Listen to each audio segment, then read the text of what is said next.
The idea of doing a tartare, when you start to look at all these different cuts, you look at their intermuscular fat, you look at the mouthfeel, is it tender, is it going to be toothsome? They all require a different final application. So for instance, the tenderloin had a really high fat content. When you have that much intermuscular fat on a muscle that has classically been known as a very tender muscle, putting it with other ingredients that are going to be toothsome, that are going to offset that soft component. You have these different outlets for what this animal is currently eating to make it an integral part of a dish so it doesn't seem off. It becomes an integrated part.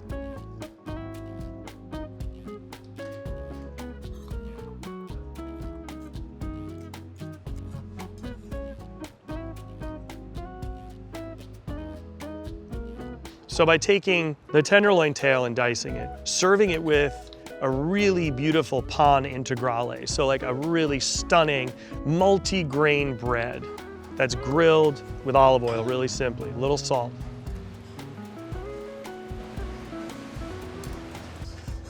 Now I'm giving texture. I have toasted hemp seeds, which adds an earthiness and a grassy flavor, and then that bread.